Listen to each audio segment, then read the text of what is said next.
Welcome back to the classroom, everybody. It's a bloody sandy day in the neighborhood, and let's just say the weather going on in here is a lot nicer than what I got outside. Fuck. It's been like 4 days in a row of that. And what with my new job and everything, I'm actually a little happy for it because it has been a scorcher when I work, and then it's raining when I'm not. So I'm glad that it's going to be raining when I work because then I might not have to. Anywho, today we are talking about armor. And to help us with that, I got our old buddy the Shatterblade out because it is very effective at dropping bodies with this laser cannon. And what we need right now when talking about armor is some bodies so we can examine them.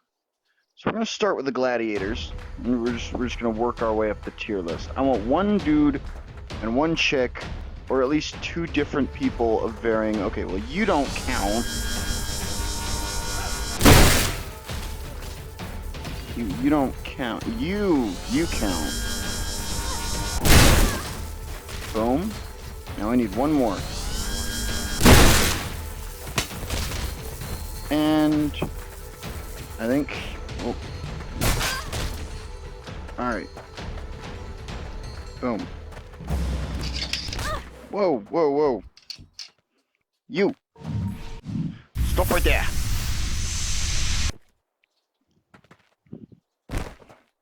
And you, come here. These are my two examples. Alright. Please, have a seat. Ma'am, stop resisting! Okay. They just kept disappearing, so maybe doing not the 1v1s, because then it just clears out their bodies, but actually doing like a beginning wave might be better. Okay, our two examples. So again, today's theme is about armor, and we're going to be going on what they get right and what they get wildly wrong. First one up. Come here, you. Let's lay you out so we can get a good long look at you. All right. So on their left shoulder, which is their non-dominant shoulder, which is typically their shield shoulder, as you can see, left-handed shield here. He's got a pauldron, a little shoulder protection right here. That is a fantastic idea because that's the shoulder he's going to be putting forward more with the shield. He's got a plate around the center mid of his chest, and if I thank you, yeah, because the center of your chest is where most attacks are going to go. People are going to aim center mass, and with that right there to protect you. Stabs to the chest, they're gonna miss that plate, or no, they're not gonna miss it. They're gonna hit that plate. If they do miss, they're gonna get the squishy bits because again, he's a gladiator. He's wearing minimal armor. But as you can see, he's got another big plate right here over his guts, and that is a great thing because the last thing you want to do is get stabbed in your small intestine or large intestine and have the cut go septic. Because all the shit you got up in here. Plus, you've got ribs protecting your organs up here. You don't have ribs down here at your waist, guts area. So having leather armor over the guts is a great idea. Not a lot of armor on the arms. I would probably change that. As you can see, my guy has armor on the arms. The wrappings on the foot is more or less just to hold the sandals on, so that's nothing.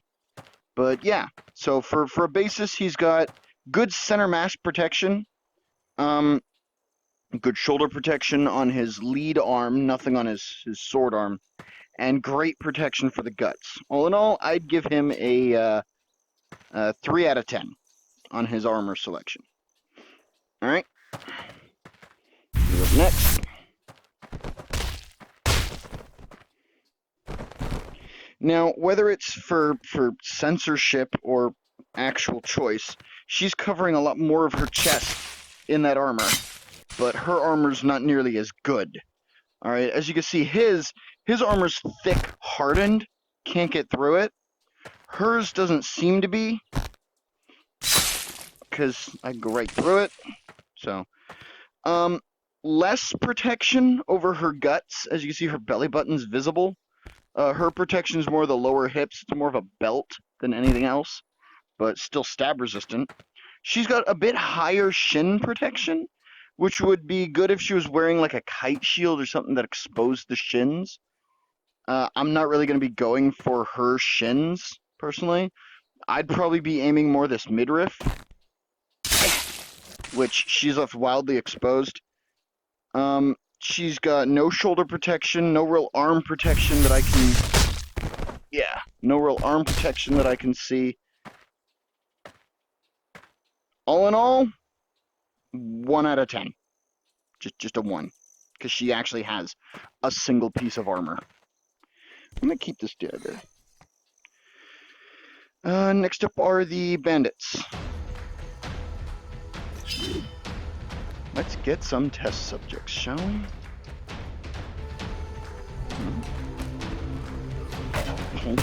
Oh, I forgot I had gravity selected.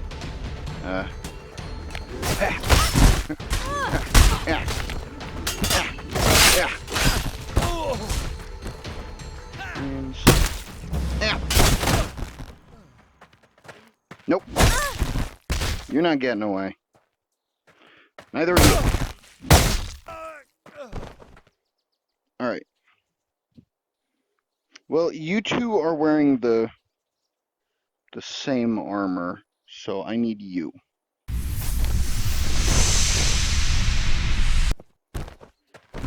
Now, honestly, you probably could have benefited from some neck armor, like what your buddy here has. Quit shaking your head at me. You know I'm right. Yeah. Alright. We'll start with the girl first. We started with the guy first last time. There we go. No shoulder protection, but decent coverage of the gut. It actually took considerable force to get through that armor on your buddy over there. So as we come in here, you can see way more midriff protection. This series of belts here, great stab protection. Leather armor up top, great on the front, but as you can see, I can get through the sides of it. So, actually I can't, not easily. That is decent protection for her chest. The leather boots provide a bit more protection, more against the elements than anything else. But as you can see on this leg, she does have some layered, I think this is referred to as lamlar armor, the layered armor. Which lamlar armor is actually really nice, especially when made of like leather, because what it allows you to do is make a cheap material layered enough to be useful, but also flexible enough that you're not just kind of stuck in it. The samurais used it to great effect. Scale mail, a form of lamlar armor, was used to great effect. So for the guys, now as you can see, these little. I'm gonna take a knee here. I know my guy doesn't really look at too much. These little squares, point, there we go. These little squares here, that is probably where a metal plate is sewn into the armor, if I had to figure. That's why on the sides of those, I can punch through, but, oh, get your arm out, but I can't punch through the middle. But if I go to the side of one of those plates, if this thing would track, yep, I can punch right through. So, yeah, like this guy, he got sliced across the chest. Find a gap in it. And, yeah. Oh, nope. Oh, well. I'm not tracking well enough to do that. But yeah, so these little squares are probably metal plates put in the leather, making this leather even better than if it was just a sheet of leather armor. Those kind of embedded bits, I want to say that is called a brigandine. I'm a little rusty on my armors. It has been a while since I did any good research on it. I've been way too busy with my baby just about ready to walk and whatnot. Same lamlar armor on the leg. This guy actually is smart. He has what appears to be a woven neck guard underneath his helmet. I don't think that's metal. I don't think it's like chainmail or anything. I think it's just woven. But still, woven armor's, decent enough armor. He's got the cheek guards connected to his helmet. Now, the actual helmet, as you see by this line down the middle and this line around the ridge, that would actually be metal with leather on the sides, but it would have a metal dome piece and a metal ring. So, honestly, I like armor that has like the little guard right here over the nose, because I feel like I'm gonna get hit square in the face by something. I'd want that little guard there. That's just me. Their armor, because of the implements of these little metal bits here, I would easily give them a 6 or a 7 out of 10. But what I hate is that this guy, clearly it opens up here in the middle, but also seems to have buckles on the sides. That means that this whole middle area is a weak point in the armor, because if you slash or break any of these buckles, the armor could open.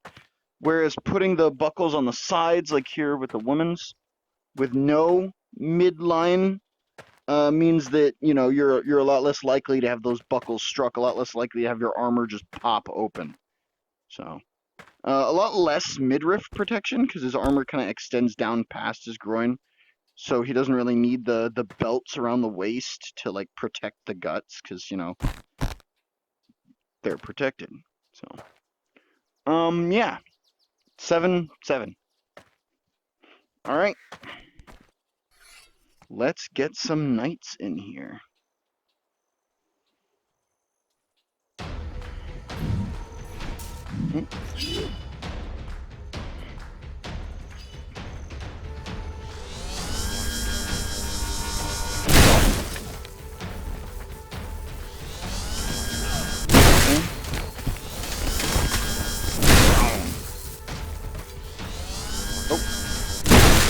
Okay.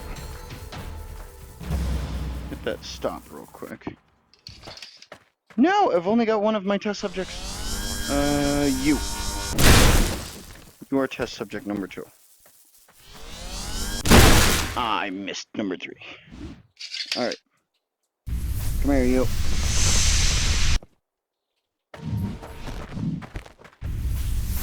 Yep. Now, it's weird because I saw one of these guys. Their armor's a lot. The knights have a lot more modular armor than the other ones, it seems. Which I both love and hate. Alright, you know what? We're gonna get rid of these. You don't need these anymore. I'm gonna enjoy looking at the knight's armor because they do a lot right. They're already, just from a passing glance, haven't even, analyzed it, they are already, you're missing a foot. They're already like a fucking out of 10, They're 9s to 10s, but I'll get more into it here in a second. Alright, we're gonna start with Footless over here. So, they've got guards lower over their legs. Now, as you see, hers didn't really help her against the fucking cannon that I was using.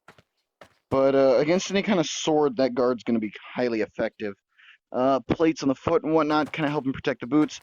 A guard over her lead knee. Now, again, when the shield's forward, the shield is going to be on this side of her body.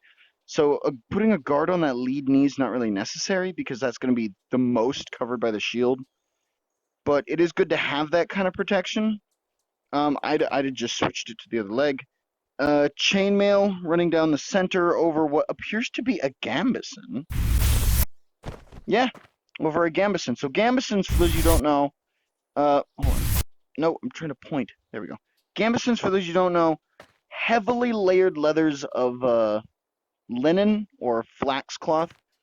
They're layered and layered and layered and layered and layered, and then sewn together to make this really thick fabric, like a heavy coat. Which, while it might not stop an arrow, it definitely will stop things like a falchion. It'll cause them to cut just the top few layers. The layers beneath will still be fine. They're using chainmail, which, fantastic, by the way. Chainmail's a wonderful material to kind of keep yourself safe. She's got a metal helmet with that nose guard I was talking about. And there's Andy, nose guard, protecting her face. Metal, not chain, metal around the neck, as you can see. just in case any hits glance or any downward hits bounce off the helmet. She doesn't want them like chopping into her neck. So between the helmet and that metal piece there, her neck's very well protected. Her shoulders could use a bit more armor. Now, as you can see, I'm touching the floor, and I'm still not reaching her wrist. That just kind of shows you like how bad the tracking is on this. As you can see, metal on the wrists, or on wrist. The other one doesn't have it. So that's nice. Anytime you add plate to your armor, it gets better. But you don't want too much. You don't want like a full plate suit unless you need it, and I'll get to that in a minute. Protection over both legs, far more on the left than the right, but that's all right. No shin protection, but that's fine. Double shoulder pauldrons. These ones, as you can see, they're designed to rotate with the shoulder. So as he moves, these little plates here go underneath the bigger upper shoulder one. And that results in a freedom of movement while still protecting your shoulder from glancing blows. No nose protection, but he does have a bit swooping here with the metal plate around the upper body. Chainmail with a brigandine going down the rest of the way, and it goes just past his groin to kind of protect the giblets there, which is very important. Giblets are what keep us alive. Good thing about that plate, about the chain, is that it's hard to get through. Like, freaking difficult to get through. If I could grab my dagger. I can't grab my dagger like this. Well, I can grab this one.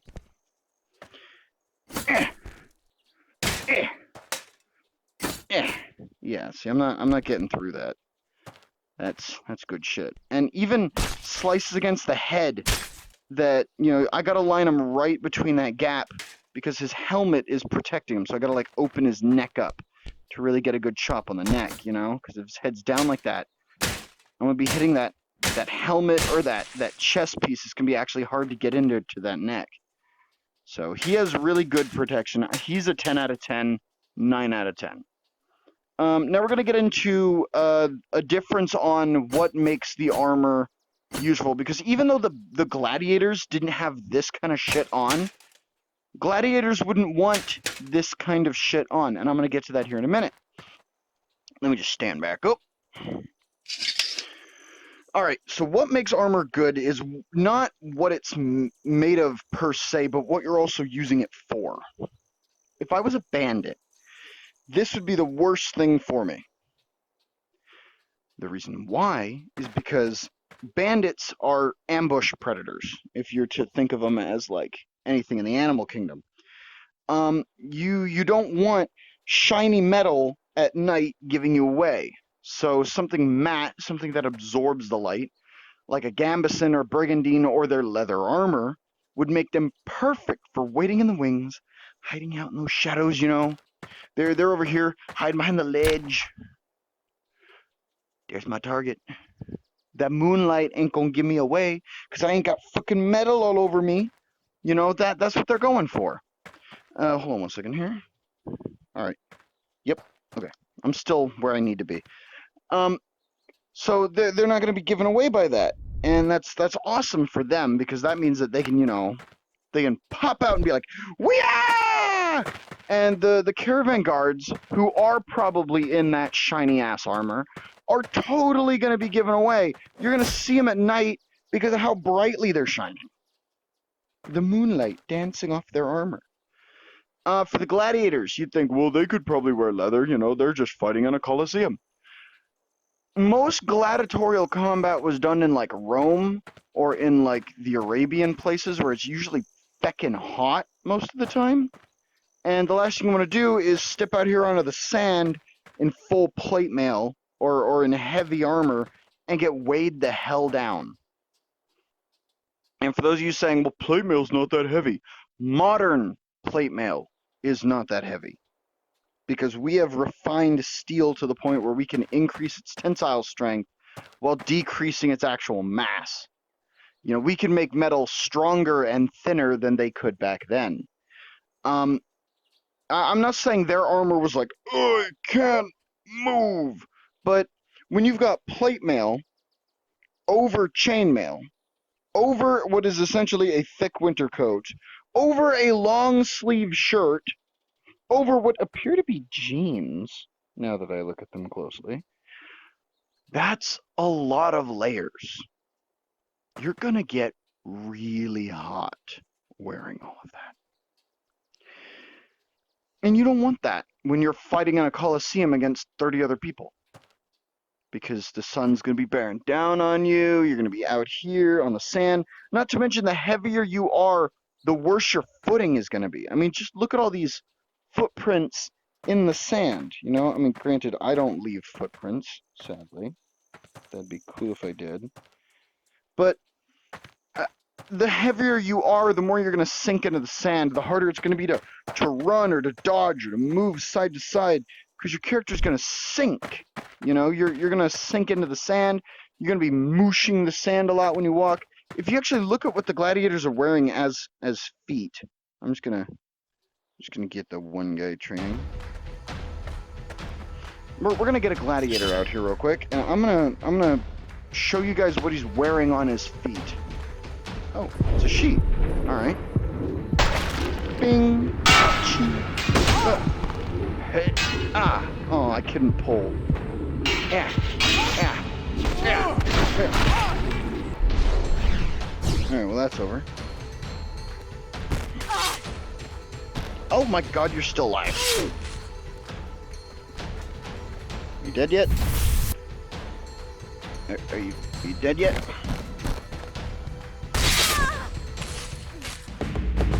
Okay, there we go. Look at what they're wearing on their feet. Light sandals with bare minimum cloth, just to keep the straps from cutting into their legs. That way, when they step, they're designed entirely to be light and mobile. All right? Armor just where it's needed. Now, not so much for the woman as for the man. So we're going to try this again and see if we can get a dude.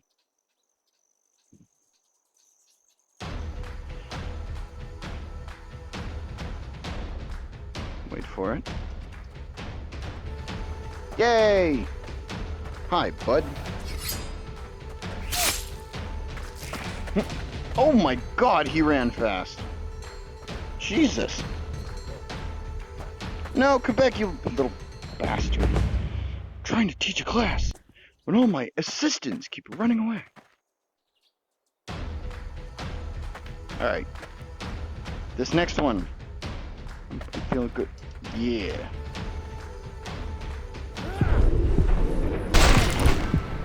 There we go.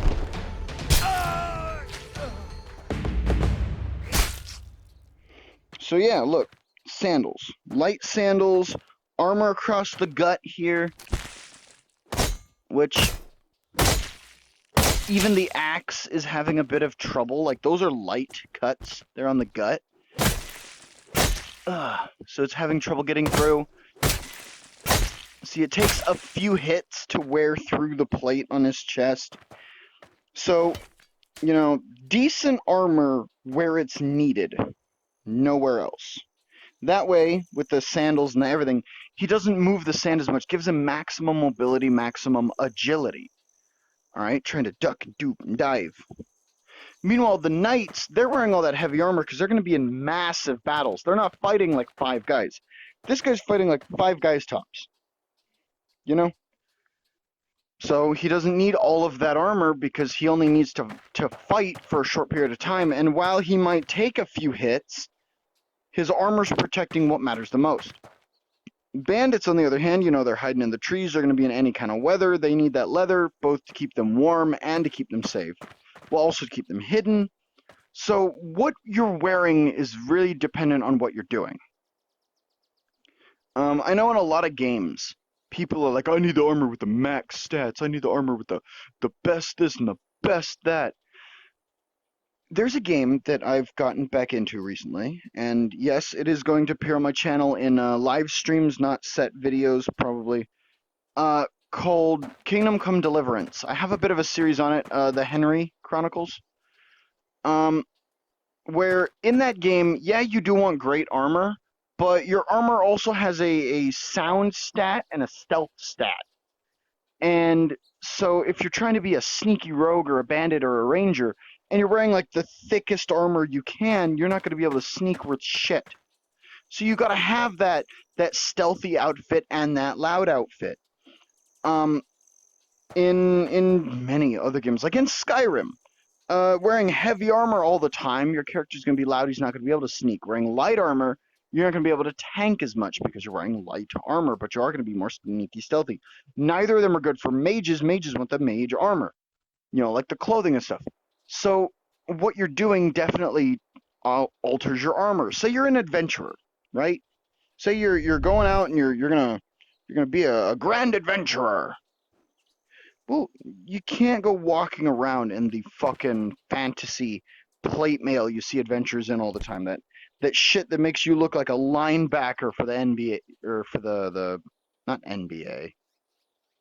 I don't know sports. But you don't want to be a linebacker, If you're going to be an adventurer, you want something light that you can wear all across the countryside that'll protect you when you need it. And then, like, say you're going to go fight a dragon, well, then you put on your heavy shit, You get out your heavy shit. But wearing your heavy shit all the time is going to waste so much energy and tire you out and wear out your armor. So, I never really gone into armor before as like this kind of standpoint. Most of my videos on the channel, they've been about how to defeat armor, how to get past the armor, never about what armor you want. I feel the main character of this game does a fantastic job in his armor selection for what he's doing. So we're gonna return to home. I'm gonna go look in the mirror. I'm gonna show you guys what I got on. Oh, Jesus. I don't know if that registered for you guys, but I was like locked looking at like a static image. So I've got the same patchwork armor that you saw on the bandits. A little bit better arm protection on my right arm, which for most people is going to be their sword arm. For me, that's my shield arm. So, not a lot of protection on what for most people would be my shield arm. Decent knee protection. I don't know why I actually lifted my knees. He's not tracking me. Good shin protection, as you can see there. I've got some great foot protection. So this guy, over most of his vitals, fantastic armor. Even over his what would be your sword hand, having that armor protecting your knuckles like that. The little studs over the knuckles, the wraps over the hands. Jesus, tracking, please. That's all fantastically done. Okay. Absolute A grade right there. The only difference I'd make is a bit more protection on this arm and some shoulder guards. Just for saying. I'm a big fan of shoulder armor personally. The reason I'm a big fan of shoulder armor is because it's really easy for someone to hit you when you're hunkered down and you've got that lead arm forward with that shield. It's really easy for a blow to glance off the shield and hit you in that shoulder. And if somebody hits you in the shoulder and cuts your shoulder, well, now you can't use that arm because they've probably sliced the muscles that allow you to lift it. That's just me. Honestly, I like his armor setup. He's got a good mix of metal and leather. Pretty much full body mid-range coverage. So good job, you. That'll do it for this episode. Next episode, we're going to get into metallurgy and how weapons evolved as the metals they were made of changed, and how armor changed to keep up with the new shapes, forms, and functions. So, bye everybody.